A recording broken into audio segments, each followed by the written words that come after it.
Դիտեք առաջին ալիք Ամերիկայի հեռուստակոնտենտը։ Բաժանորդագրվեք առաջին ալիք Ամերիկայի YouTube-յան ալիքին First Channel America։ UNICEF-ը, Հայաստանի Հանրապետության առողջապահության նախարարությունը եւ Հանրային հեռուստաընկերությունը ներկայացնում են։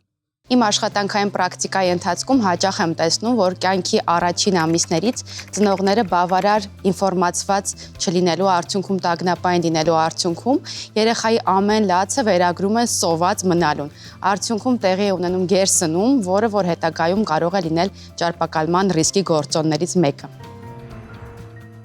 Ճարպակալման զարգացման ընթացքում կարևոր նշանակություն ունի ժառանգական նախատրամադրվածությունը, սակայն կարծում եմ, ընտանեկան ճարպակալման մեջ առավել կարևոր նշանակություն ունի ընտանեկան սովորույթները եւ սոցիալ-տնտեսական վիճակը։ Ծնունդը պիտակավորել լավ եւ վատի դա հարցի լուծում չէ։ Առաջին հերթին ծնողը հենց իր օրինակով պետք է ծառայի եւ ցույց տա, թե որն է առողջ ծնունդը եւ որն է առհասարակ առողջ ապրելակերպը։ Շատ կարևոր է հասկանալ երեխայի խորքային համոզմունքները, թե ինչ է թաքնված շատակերության հիմքում։ Հաճախ շատակերությունը լինում է երեխայի համար որպես կոմպենսացիա, այսինքն նա փորձում է դրանով ինչ-որ խնդիրներ լուծել իր մեջ եւ հաղթահարել իր ստրեսները, տագնապները, հույզերը։ Կար ժամանակ, երբ որոշ աղքատ երկրներում, ուր սովեր ու պայքար սննդի համար, երեխայի ավելորդ քաշը համարվում էր ընտանիքի բարեկեցության նշան։ Կար ժամանակ, երբ որոշ ազգեր այն համոզմանն էին, որ ավելորդ քաշով մարդիկ ավելի ուժեղ են ու կարող են դիմակայել վարակիչ հիվանդություններին։ Հաստատ լսել եք նաև մշակութային առանձնահատկության մասին, որի կրողները համոզված են, որքան գեր, այնքան ավելի գեղեցիկ։ 2025 թվական Հայաստան։ Մարմնի քաշով չենք որոշում սոցիալական դիրքը, ավելորդ կիլոգրամներով չենք պայքարում վարակների դեմ, պիտակավորում ենք ավելորդ քաշով մեծահասակներին, բայց միևնույն է, շարունակում ենք հիանալ շատ թմբլիկ երեխաներով։ Իսկ որոշ մարդիկ նույնիսկ չգիտեն, որ իրենց երեխան ունի ճարպակալում։ Ավելին, շատերը դա չեն էլ համարում խնդիր։ Ծնողական ժողովում այսօր խոսելու ենք մանկական ճարպակալության մասին։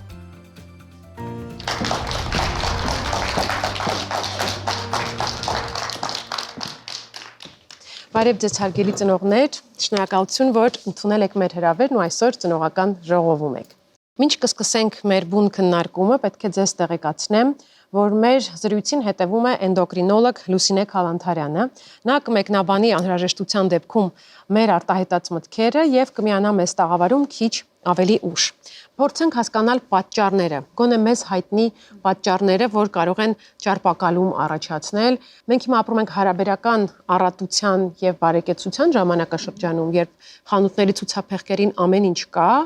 եւ կարծես թե սա էլ պատճառներից մեկն է։ Ուրիշ ինչ պատճառներ կան ճարպակալման։ Իրականում մենք ապրում ենք այս ավելի բարեկեցիկ պայմաններում, բայց մեր ծնողները, մեր տատիկ, պապիկները անցել են որոշակի տրավմատիկ փորձ եւ արդյունքում, երբ այսօր թորնիկը օրինակ լավ չի սնվում իրենց համար լավ, իրենք այդ փորձն են փոխանցում երեխային։ Այսինքն մենք այսօր չունենք սննդի խնդիր, մենք չունենք կենցաղի խնդիր, բայց եթե երեխան չի ուտում սպասվածի չափ, նշանակում է երեխան չուտող է։ Արդյունքում գործադրվում են տարբեր մանիպուլյացիաներ, որպեսզի ամեն գնով երեխային կերակրեն եւ հենց այս հիմքից, հավելյալ սնուցման շրջանից, կյանքի առաջին ամիսներից այդպես սխալ է ձևավորվում երեխայի վարքագիծը, սննդային վարքագիծը, որովհետեւ արդեն պատասխանատվության սխալ դերաբաշխում է տեղի ունենում։ Երեխան չի վերահսկում իր սովի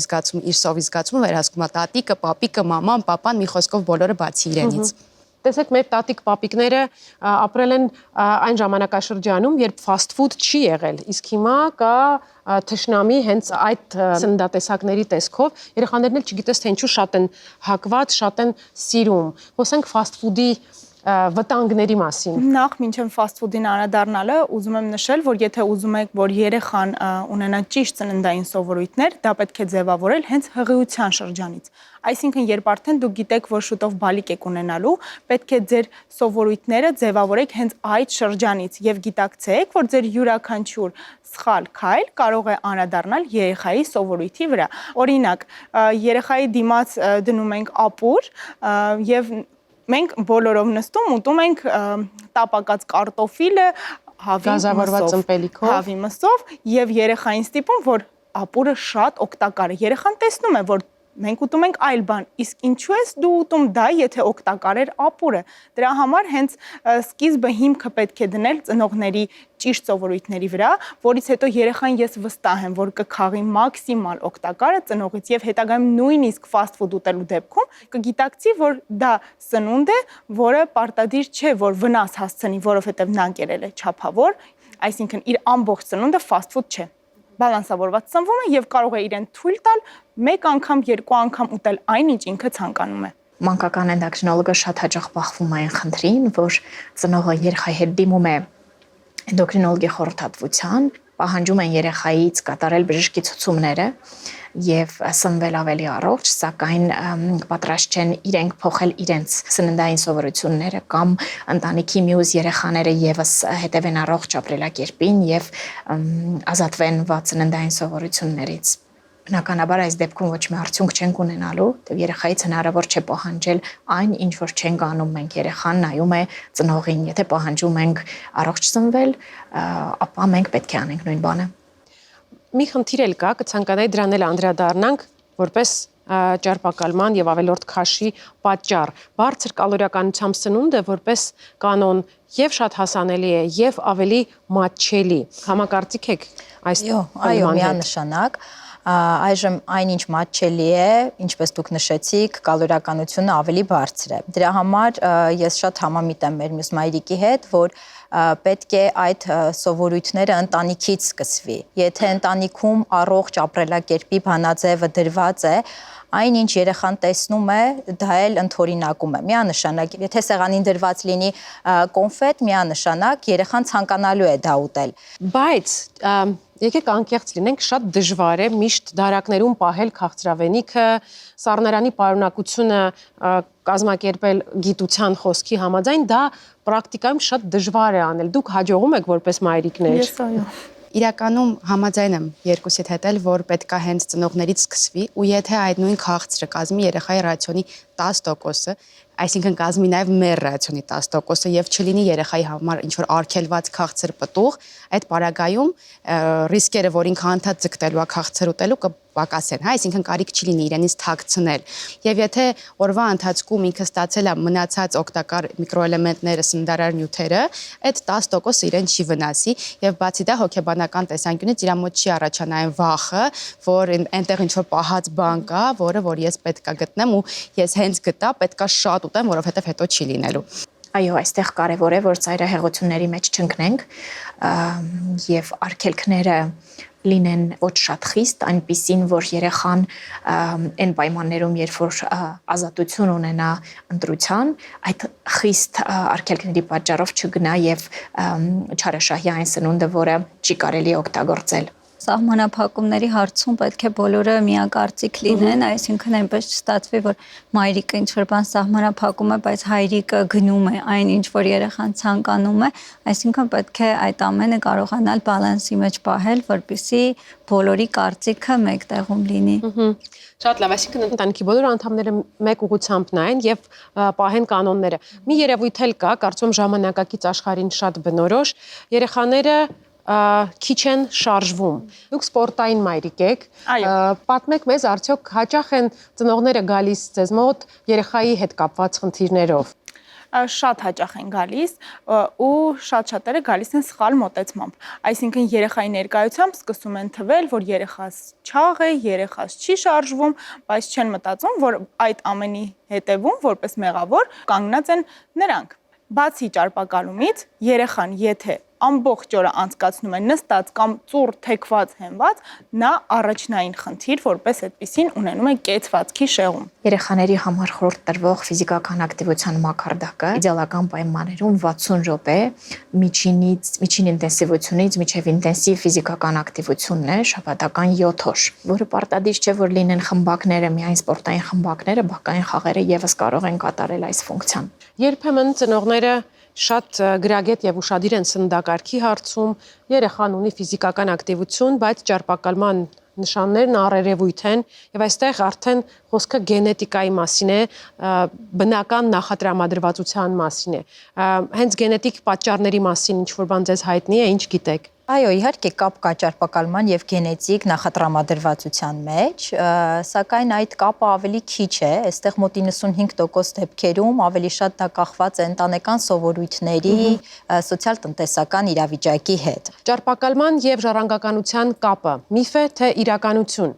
Այս ու եւս մեկ խիստ կարեւոր հարցով դիմել ենք մեր երկրի տարբեր անկյուններում ապրող մարդկանց։ Դիտենք տեսանյութը։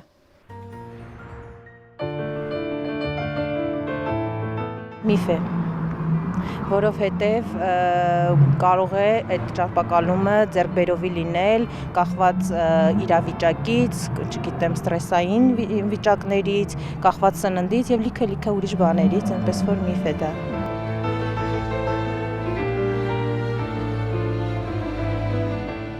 Եվ գենետիկան իհարկե նշանակություն ունի եւ սխալ սնվելը իհարկե եւ նաեւ հիմի շատ արդիական ու շատ մտահոգող հարց է երեխայի քիչ շարժվելը, ֆիզիկական քիչ բեռնված լինելը։ Ժառանգականությունը մի տեսակ հարաբերական հասկացողություն է, դա կապված է ճիշտ ապրելակերպից, առողջ ապրելակերպից, այդ դեպքում ժառանգականություն չեմ կարծում, որ ինչ-որ հստակ դեր կունենա։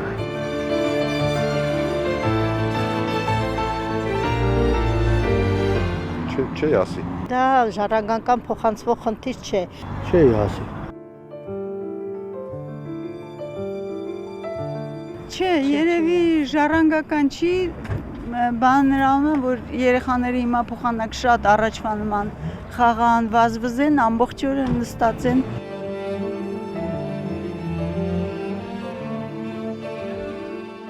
Հիմիկվա սնունդից է երեխաների մոտ։ Շատ են ուտում այն սնունդը, որ չի կարելի երեխաներին։ Երևի այո, բայց հիմնականում հիմա կախված է դրսի ուտելիքների հետ էլ այս պահին։ Չի ասի, հիմա ավելի շատ բացակայում է երեխաների խաղը, շփումը, իրանց սնվելը, շատ մենք գնում ենք դեպի ավելի շատ են նստակյաց կյանքին։ Չէ, ոնց կարա դες բան լինի։ Կարծում եմ այո, բայց պետքա չհաշտվել դրա հետ, որ ժառանգական է, այլ գտնել լուծման տարբերակներ։ Իսկ թվում է միֆ է, որովհետև ես գիտեմ դա ինչ է, դրա համար կա որ ժառանգական չի, բայց ինձ մոտ եղել է դա։ Ինձ թվում է ավելի շատ ժամանակաշրջանի խնդիրն է, որտեղ երեխաները քիչ են շարժվում, որտեղ երեխաները fast food-ից շատ են օգտվում, այսինքն ամբողջ օրը գadgetների մեջ են եւ այն բակային խաղեր կոչվածը այսօր մեր երեխաները ցավոք սորտի չունեն։ Կարծում եմ տարբեր են։ Ճարպակալումը գիտեմ, որ տարբեր աստիճանների է լինում, ավելորդ քաշը կարող է 1-2 կիլոգրամ լինել, կարծում եմ տարբեր բաներ են դրանք։ Երևակայի նույն բանն է։ Չէ, նույն բանն է։ Եթե մարդ չաղացա, ուրեմն ճարպակալում կլինի։ Նույն բանն է։ Երևի ավելորդ քաշը, որ մարդը մի քիչ գեր է, նորմայից գեր է, իսկ ճարպակալում երևի որ շատ գեր է։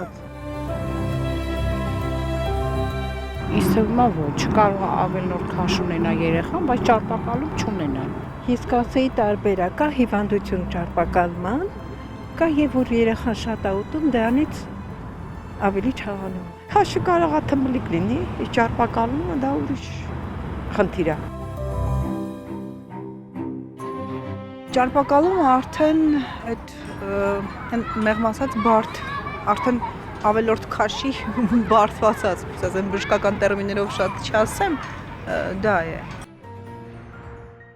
Առաջարկում եմ սկսել անցորդներին ուղված վերջին հարցից։ Ավելորդ քաշը եւ ճարպակալումը նույն բանն են, թե տարբեր բաներ։ Այս եւ մի շարք այլ հարցեր քննարկելու ենք այսօր էնդոկրինոլոգ Լուսինե Քալանթարյանի հետ։ Բարև ձեզ Լուսինե։ Բարև ձեզ։ Ավելորդ քաշ եւ ճարպակալում հավասարության նշան դնում ենք այս երկուսի միջև։ Ոչ, դրանք նույնը չեն։ Ավելորդ քաշը դա ավելի քաշի ավելցուկ է, արդեն ոչ նորմալ քաշն է, սակայն ճարպակալումը ավելի արտահայտված քաշի ավելցուկ է, այսինքն նորմալ քաշ, որին հաջորդում է ավելորդ քաշը, որից հետո նոր գալիս է ճարպակալումը։ Ինչպես ծնողը հասկանա, որ արդեն գործ ունենք ճարպակալման հետ, արդյոք դա հնարավոր է, որոնք են այն ազդակները, որ կհուշեն, որ կա խնդիր եւ իհարկե պետք է գնալ մասնագետի մոտ։ Մի քիչ հարաբերական է եւ մասնագետի գնահատում է պետք, ամեն դեպքում կասկածի դեպքում վիզուալ ընկալման, եթե ծնողը ընկալում է, որ երեխան ճարպակալում կամ ավելորդ քաշ ունի, ճիշտ է դիմել մասնագետի։ Մենք մայրիկների հետ արդեն մի փոքր խոսեցինք ժառանգականության գործոնի մասին։ Պետք է խնդրեմ, որ մասնագիտորեն պարզաբանեք, օրինակ հորաքույրը մի փոքր թմբլիկ է, հայրիկն ու մայրիկը այսպիսին են, դե երեխան էլ այդպիսին պետք է լինի։ Երբեմն մարդիկ դա նաև գտնում են որպես պատճառաբանություն ու մտածում են, որ ոչինչ անել հնարավոր չէ։ Խնդրում եմ հերքել կամ հաստատել այս միֆը։ Շատ լավ։ Մանկական ճարպակալման դեպքերի գերակշռող մեծամասնությունը պայմանավորված է ապրելակերպով, այսինքն սննդակարգ եւ ցածր ֆիզիկական ակտիվություն։ Ճարպակալման խիստ ճարպակալման դեպքերի ըստ գիտական տվյալների ընդամենը 7%-ն է, որ պայմանավորված է գենետիկական խնդիրներով։ Իհարկե կան նաև էնդոկրին հիվանդություններ, որոնք կարող են հանգեցնել ճարպակալման, բայց պետք է նաև հիշենք, որ այս հիվանդությունների դեպքում միակախտանիշը չէ ճարպակալումը կամ ավելորդ քաշը, այլ դրան զուգահեռ ունենք նաև տարբեր հիվանդությունների դեպքում տարբեր կլինիկական դրսևորումներ եւ համապատասխանաբար գանգատներ։ Հիմա առաջարկում եմ միանանք ծնողներին ու միասին քննարկենք մանկական ճարպակալման մասին լայնորեն տարածված որոշ համոզմունքներ։ Համեցեք։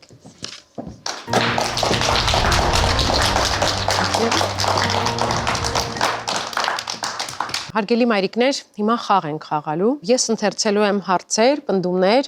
դուք ցուցանակների միջոցով ցույց եք տալու ձեր մոտեցումը, ձեր վերաբերմունքը, արդյոք ճիշտ է թե սխալ այդ ձևակերպումը եւ մասնագետը կպարզաբանի։ Խնդրում եմ վերցրեք ցուցանակները եւ ուշադիր լսեք։ Ես ունեմ 5 հարց։ Ճիշտ է թե սխալ պնդումը, որ ավելի լավ է երեխան ունենա ավելորդ քաշ, քան թե ունենա քաշի դեֆիցիտ։ Ինչ եք կարծում։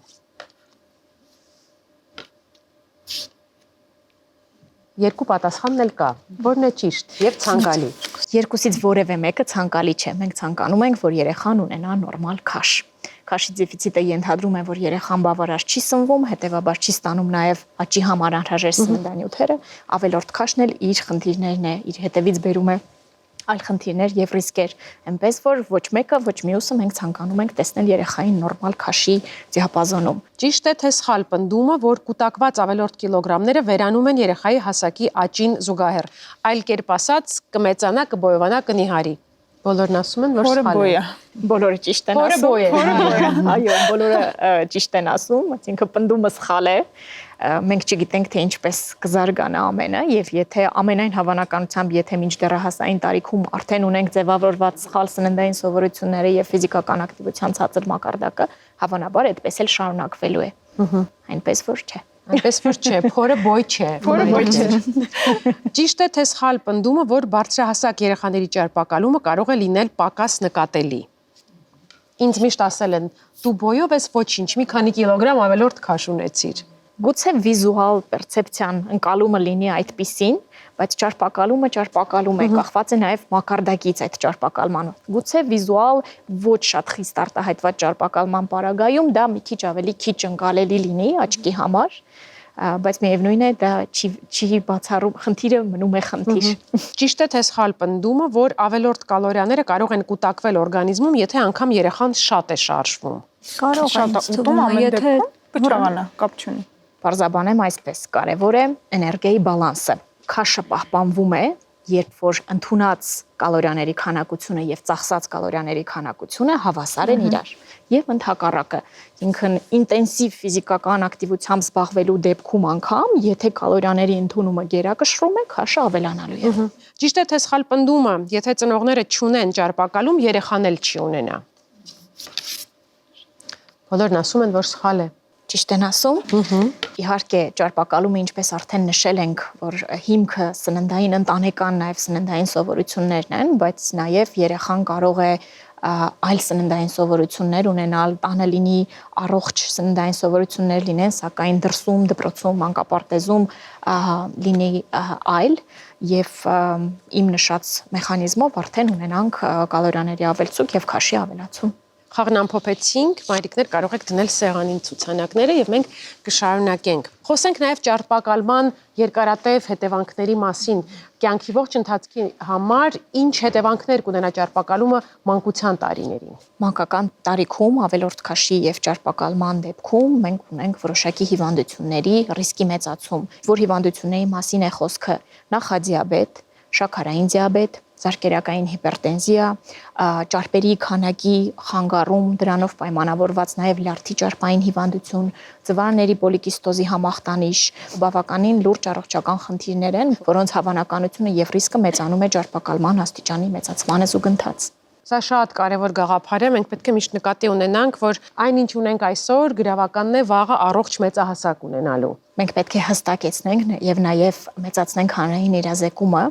այն հարցի շուրջ, որ ճարպակալումը դա քրոնիկական կրկնվող հիվանդություն է։ Դա պարզապես իրավիճակ չէ։ Վիճակ չէ, դա իսկապես հիվանդություն է, որը պահանջում է քայլեր, հստակ քայլեր եւ բուժում։ Շնորհակալ եմ շատ, Լուսինե, որ այսօր միացաք մեր քննարկմանը, մենք բավականին շատ բան սովորեցինք ու իմացանք նաև ձեր միջոցով։ Ես էլ եմ շնորհակալ։ Ինչ անել այս ամբողջ տեղեկատվության հետ։ Գործածել գրագետ, ճարպակալմանը ժամանակին արձագանքելու, պատշաճ եղանակներով հաղթահարելու համար։ Թե ինչ է պետք այդ բարդ գործում հաջողելու համար, պատմելու ենք հաջորդ թիվ։ Ըստ առողջապահության համաշխարհային կազմակերպության տվյալների, Հայաստանում 7-ից 8 տարեկանների 27.7%-ը ունի ավելորդ քաշ, 12.6%-ը ճարպակալում։ 11 տարեկան երեխաների շրջանում ավելորդ քաշ ու ճարպակալում ունի տղաների 31%-ը, աղջիկների 17%-ը։ Ճարպակալումը կարող է լինել որոշ հիվանդությունների հետևանք եւ կարող է դառնալ մի շարք հիվանդությունների առաջացման պատճառ։ Մի քանի օր առաջ մեր հիվանդանոցից դուրս է գրվել 17 տարեկան տղա երեխա, որը ունեցել է ճարպակալում երկրորդ-երրորդ աստիճանի, նախորդ տարվա ընթացքում գտնվել է էնդոկրինոլոգի մոտ, նշանակվել է դեղահաբային բուժում ճարպակալման նվազեցման համար եւ ահա երեխան որպես նախազորակոչիկ պոլիկլինիկայում հանձնել է անալիզներ, պատահական հայտնաբերվել է 18 միլիմոլիտր հիպերգլիկեմիա։ Երբ որ երեխայի գլյուկոզան որոշել ենք կերած վիճակում, եղել է 18 միլիմոլիտր եւ ահա 17 տարեկան երեխայի մոտ դրվեց ախտորոշում տիպ 2 շաքարային դիաբետ, որը օրենքով պետք է առաջանար 30, 40, 50 եւ ավելի բարձր տարիքում։ Այդ պատճառով էլ ճարպակալման դեմ պայքարը ուղղված է հնարավորինս բոլոր հիվանդությունները կանխարգելելու համար։ Ըստ էնդոկրինոլոգի, եթե երեխան ունի քաշի ավելացում, հոգնածություն, թուլություն, անհրաժեշտ է դիմել մասնագետի եւ առհասարակ պարբերաբար պրոֆիլակտիկ ստուգումներ անցնել խնդիրը վաղ հայտնաբերելու համար։ Առաջինը դիմում է մանկաբույժի եւ մանկաբույժը տեսնելով, գնահատելով երեխայի ճարպակալման աստիճանը, սնուցման բարձրացումը անպայման առաջին ուղարկում էնդոկրինոլոգի մոտ, որովհետև մեր էնդոկրին մի շարք հիվանդությունները եւս կարող է պատճառ դառնան քաշի ավելացման։ Վահանաձև գեղձի հիվանդությունները, մակերիկամի հիվանդությունները, ենթաստամոքսային գեղձի կողմից ինսուլին հորմոնի գերարտադրությունը։ Եթե ճարպակալմանը չեն ուղեկցում այլ հիվանդություններ կամ ճարպակալումը այլ հիվանդությունների հետևանք չէ, ապա անհրաժեշտ են պարբերական այցեր մասնագետին, որն էլ որոշում է այցերի հաճախականությունը եւ տևողությունը։ Ներգրավելով ընտանիքին, մասնագետը դանդաղ եւ հետևողականորեն շտկում է երեխայի սննդակարգում եւ ապրելակերպում առկա սխալներն ու դուրս է բերում նրան այդ վիճակից, հասնելով կայուն արդյունքի։ Ավելի բարդ խնդիրների ժամանակ, երբ մենք ունենում ենք վարքագծային փոփոխություններ, վարքագծային խնդիրներ, որտեղ որ գումարվել են ընտրողական սննդ ընդունումները, երեխաները մեծ քանակությամբ մթերքներ չեն ուտում, երբ որ դրան գումարվել է, որ երկրորդ խնդիր, օրինակ լյարդի հետ կապված խնդիրներ, դիաբետի հետ կապված խնդիր, նոր գնաց նեղ մասնագիտական մանկական էնդոկրինոլոգի միացումը, մանկական դիետոլոգի միացումը, հոգեբանի միացումը այս խնդիրներին, հա, այստեղ մենք հասկանում ենք էլի ամենակարևորը ստաբիլ այցերն են եւ հասանելի հատվածում ստաբիլ այցեր եւ գրագետ խորհուրդներ։ Ճարպակալման հաղթահարման ճանապարհին առանցքային դեր ունի ընտանիքի աջակցությունը։ Ծնողները պետք է հետամուտ լինեն մասնագետների խորհուրդներին եւ ցուցումներին, շարունակեն նրանց բռնածգիծը նաեւ տնային պայմաններում։ Միևնույն ժամանակ շատ կարևոր է չպիտակավորել երեխային, ոչ տանը, ոչ էլ սոցիալական միջավայրում։ Շատ-շատերին ասում են դու այդքան էլ կամքի ուժ չունես,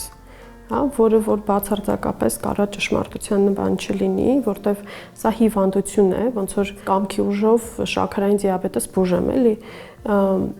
կամքի ուժ չունես, պիտակով կարան մարդուն ընդհանրապես ապա մոտիվացնեն իր խնդրով զբաղվել եւ սենց այդ հուսահատությունը, իսկ հուսահատությունը էմոցիաներից է, որի հետ շատ բարդ է աշխատել, հա, շատ դժվար է մոտիվացիա առաջացնել մարդու մոտ, ով որ հուսահատ է իր այդ խնդրի հետ, ինքը էլ չի պայքարում։ Արդյունքում չի պայքարում, բերում է ավելի վատար հետևանքների։ Չիմանալով ու չհասկանալով ճարպակալման առաջացման պատճառները, երեխայի առողջությանը դրա հասցրած վնասները, չի կարելի կիրառել խիստ սննդակարգեր կամ ստիպել կատարել ֆիզիկական վարժություններ։ Կորցնել որոշակի կիլոգրամներ հնարավոր է, բայց եթե չի ախտորոշվել ճարպակալման պատճառը եւ չեն ուսումնասիրվել դրա հետևանքները, ապա կորցրած կիլոգրամները կվերադառնան դիետաները կամ վարժությունները դադարեցնելուց կարճ ժամանակ անց, քանի որ խնդիրը ոչ թե լուծվել, այլ քողարկվել է։ Ֆիզիկական ակտիվությունը, սննդակարգում որոշակի սահմանափակումները ճարպակալման հաղթահարման կարևոր գործիքներ են, եթե նշանակվել են մասնագետների կողմից, ի լրումն ճարպակալման բուժմանը։ Ցանկացած մասնագետ կփաստի, որ ճարպակալման դեմ պայքարը միայն բժշկի կամ բժիշկների խմբի գործը չէ։ Անչափ կարևոր է նաև ընտանիքի ներգրավվածությունը։ Ինչպես օգնել չվնասելով, ինչպես պաշտպանել անչափահասի տեղ-տեղ դեռևս անպաշտպան հոգեկան աշխարհը։ Թեման քննարկելու ենք կլինիկական հոգեբան Լիլիթ Վարդանյանի հետ։ Բարև ձեզ, Լիլիթ։ Բարև ձեզ։ Ընտանիքը իհարկե ցանկանում է երեխայի բարօրությունը եւ նրանց համար առաջնահերթությունը երեխայի առողջ եւ հավասարակշիռ լինելն է, բայց այս ցանկության մեջ ծնողները, ընտանիքի մյուս անդամները երբեմն անցնում են սահմանը եւ ցուցաբերում են գերհոգատարություն, չափազանց տագնապայնություն եւ այլն եւ այլն։ Ինչ անենք, որպեսզի ընտանիքը նպաստի երեխայի առողջացմանը եւ չխորացնի խնդիրները հոգեբանական մակարդակում։ Չքննադատել, չքննարկել, սա սովորական խնդիր է, որի հետ մենք մեր կյանքում գործ ենք ունենում։ Այսինքն բնութագիր չէ։ Եվ ինչպես ցանկացած կյանքի խնդիրները, այստեղ եւս գտնել լուծումը, իհարկե, եթե ծնողը միայնակ չի կարողանում, իրազեկվածությունը բարձրացնել եւ մասնագետների հետ փորձել ավելի համալիր օգնել անչափահասին։ Այս քննարկումների ընթացքում ծնողները մեծահասակները հաճախ երեխային համեմատում են նաև այլ երեխաների հետ, ովքեր չունեն ավելորդ քաշի եւ ճարպակալման խնդիր։ Ինչպիսի հետևանքների սա կարող է բերել։ Ընդհանրապես հոգեբանական տեսանկյունից համեմատումը իր մեջ շատ մեծ վտանգ ունի, որովհետև համեմատելուց մենք դիմացինին միշտ իդեալական դերում ենք դնում, իսկ մեր մեջ տեսնում ենք թերի կողմերը։ Եվ երեխաների պարագայում նույնպես, երբ որ համեմատում ենք, դիմացինը իդեալականացված է, իսկ իրեն ցույց ենք տալիս թերի կողմը։ Այդ քո խնդիրը թմբլիկ լինելն է, արդեն շեշտադրում ենք, խնդիրը թմբլիկ լինելը, հա, ինչ է լսում երեխան։ Ոնց դու հիմա կաս, լավը չես։ Խնդրում եմ օգնեք ծնողներին, հուշենք նրանց, որ բառերն ու արտահայտությունները բացառեն իրենց բառապաշարից, երբ խոսում են երեխայի արտաքին տեսքի ու քաշի մասին։ Ոչ միայն արտահայտությունները, այլ նաև տոնայնությունը, հա, օրինակ, երբ որ նստում են սեղան, վայ, այսինչ շատ է ուտում, հա, կամ գլխով են անում, որ շատ է ուտում եւ այստեղից արդեն երեխայի մոտ ձևավորվում է ամոթի զգացողություն, մեղքի զգացումը, որը որ հասուն տարիքում, դեռահասության տարիքից գալիս է եւ ամբողջ կյանքում մարդուն ուղեկցում է։ Այո, արտահայտությունները շատ կարևոր են ինքնագնահատականի ձևավորման համար, քանի որ այս տարիքում շատ սենսիտիվ է եւ պարզապես ընդունել եւ սիրել երեխային այնպես, ինչպիսին որ նա կա։ Դա կլինի ավել քաշով, պակաս քաշով, բոյով, կարճահասակ, ընդունել երեխային այնպիսին, ինչպիսին կա։ Մենք հասկանում ենք, եթե երեխան ավելորդ քաշ ունի, ծնողները շատ կենտրոնացած են սննդի վրա եւ միակ մեղավորը սնունդն է։ Սկսում են սնունդը սահմանափակել, երեխայից թաքցնել եւ շատ խիստ երբեմն լինել այս պարագայում, սա էլ կարծում եմ իր հետևանքները կունենա, եթե մենք թշնամանք սերմանենք սննդի կամ ինչ որ սննդատեսակների հանդեպ նույնիսկ։ Սնունդը չի կարելի ընդունել ոչ շոյանքի, ոչ էլ պատժի միջոց, բայց մեր ընտանիքներում ինչպես է, երբ երեխան լացում է, փոքր տարիքից, հա, սնունդ է առաջարկվում, կամ օրինակ, երբ որ ինչ-որ սնունդ, ափսեի մեջ սնունդ են լսում եւ ասում են, որ այս ամբողջ քանակությամբ սնունդը պետք է ուտես, անկախ նրանից, երեխան ուզում է թե ոչ, կամ այն բոլոր արտահայտությունները, երբ որ հյուր ենք գնում, ոնց են ասում, եթե չուտես սնունդը կնեղանանք, հա, ուրեմն մեզ չես հարգում, այսպես փոքր ծնվում է արդեն սովորությունը, սնունդը պետք է հանգիստ թողնել եւ արժեքային այդ վերաբերմունքը փորձել ոչ կարծրատիպային անել։ Իրականում շատ ճիշտ եք, մեր հասարակության մեջ սննդի եւ քո ճաշացանկի վերաբերյալ բոլորն ունեն իրենց կարծիքը։ Այսինքն, եթե դու պահքի մեջ ես կամ եթե դու ինչ-որ սննդատեսակ չես ուտում, եթե դու դիետա ես պահպանում, բոլորը պետք է դա քննարկեն։ Եթե խոսքը երեխայի մասին է, կարծում եմ ընդհանրապես պիտի բացառենք նրա ուտելու մասին մեկնաբանությունները, թե հարազատ շրջանակում, թե դրանից դուրս։ Եթե մենք խոսում ենք սննդային վարքի մասին, այդ երևացող մասն է միայն ավել քաշը, բայց ինչի ենք մենք եկել հասել այդ խնդրին, շատ խորքային պատճառներ ունի, որ պահանջմունքն է բաց։ Ինչ է փորձում սնունդով, երեխան ի վերջո լրացնել իր կյանքում։ Ծնողներին շատ կուզեմ երեխաներին հարցնել. «Այ դու հիմա ուտում ես, քաղցած ես, թե ուղղակի ենթադրենք ինչ որ հույզ ես լրացում, հոգնած ես, դպրոցում ինչ որ քո դասընկերոջ հետ խնդիր ես ունեցել»։ Այսինքն հասկանալ ինչ պահանջմունք է լրացնում սնունդով, լսել ի վերջո մարմնական զգացողություններին։ Այսինքն երեխան կարող է երբեմն նաև իր հույզերն ու ապրումները լրացնել ուտելիքով։ Այո, շնորհակալ եմ։ Շնորհակալություն, հաջողություն։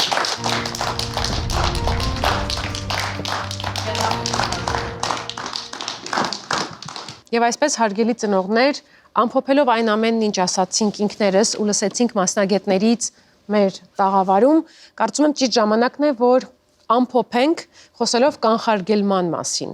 Ինչ անենք, որպեսզի չհասունանա խնդիր ավելորդ քաշի եւ ճարպակալման հետ կապված, ինչ առաջարկներ ունեք դուք որպես ծնողներ ու որպես յուրաքանչյուրը ձեր ոլորտի մասնագետներ, խնդրեմ։ Կարծում եմ ճարպակալման կանխարգելման նպատակով անհրաժեշտ է ծնողները անպայման հետևեն առողջ, բալանսավորված սննդին, ֆիզիկական ակտիվությանը, ինչպես նաև կարևոր նշանակություն տան բավարար քնին, բայց նաև ուզում եմ նշեմ, որ որպեսզի երեխաները ունենան առողջ եւ հիշվող մանկություն, կարելի է երբեմն կազմակերպել այսպես կոչված չի կարելիների օրեր, որի մեջ մտնում են նաև այդ մեր արագ fast food սնունդը, այսինքն որպեսզի երեխաները գիտակ լինեն, իմանան իրենցից ինչ է ներկայացնում, դա հասկանան, որ դա կարելի է, բայց իհարկե քիչ-քիչ եւ չափականակներով։ Երեխաները տանից դուրս դպրոց հաճախելիս չունեն այն սնունդը, այն տաք ուտեստը, որը այդ երկար ժամանակի պարագայում պետք է լիներ իրենց ռացիոնում եւ հետեւաբար ինչ կառաջարկեմ գոնե այդ լանչ բոքսերում տեղավորել վիտամինային սնունդներ, վիտամիններ պարունակող օրինակ մրգեր, բանջարեղեններ, ածխաջուր պարունակող ինչ-որ ուտեստներ եւ այլն, միգուցե այդ տարբերակով փորձեն կանխարգելել այդ խնդիրը։ Ես կուզեմ քաղցրի մասով խոսել եւ խորհուրդ տալ, որպեսզի առնվազն մինչեւ 2 տարեկան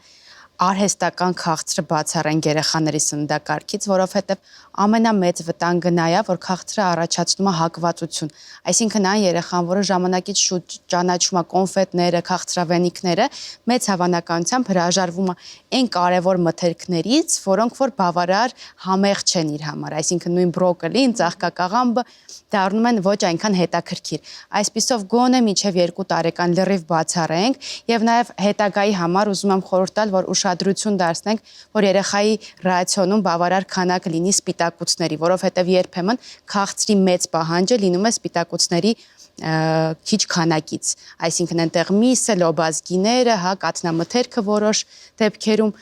ուշադիր եղեք բալանսավորված ռացիոնին, որի պարագայում քաղցրը արդեն կարող է լինել ուղղակի մասնիկ այդ ռացիոնի, այլ ոչ թե ինչ-որ դեմոնիզացված, այսպես չարիք, այլ ուղղակի փոքրիկ մասնիկ, ուղղակի ուրախության համար։ Ինչպես կանխարգելել, լինել շատ զգոն, լինել շատ ուշադիր, որովհետև մենք ենք երեխային առաջինը տալիս եւ չիպսերը, եւ գազավորված ըմպելիքները, եւ քաղցրը, մենք ծնողներս, ուրիշ ոչ ոք, առաջին տվողը մենք ենք երեխային ծանոթացնում այդ համերին եւ նման արտահայտված եւ արհեստական համերին ծանոթացնելուց հետո երեխան ուղղակի կհրաժարվի մաքուր ու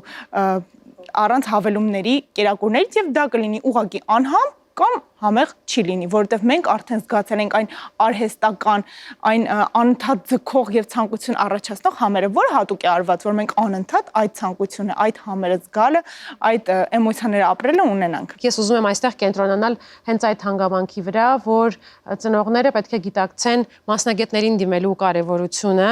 եւ հասկանան, որ ամեն ինչ չէ միայն մեր ձեռքերում եւ մենք օրինակ միայն բալանսավորելով մեր ընտանիքի ճաշացանկը չենք երաշխավորում մեր երեխայի լիակատար առողջությունը այն պարագայում, եթե երեխան ունի ավելորդ քաշի եւ ճարպակալման խնդիր, այսինքն ծնողը պետք է լինի տեղեկացված, բայց միևնույն ժամանակ դիմի մասնագիտական օգնությանը։ Շնորհակալ եմ շատ, սիրելի մայրիկներ, որ եկաք այսօր մեր տաղավար։ Իսկ մենք կհանդիպենք հաջորդ շաբաթ եւս մեկ կարևոր թեմա ունենք քննարկելու ծնողական ժողովում։ Շնորհակալ եմ։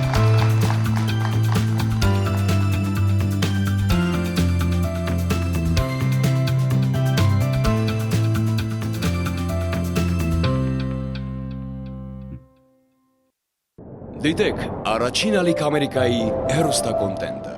Բաժանորդագրվեք առաջին ալիք Ամերիկայի YouTube-յան ալիքին First Channel America։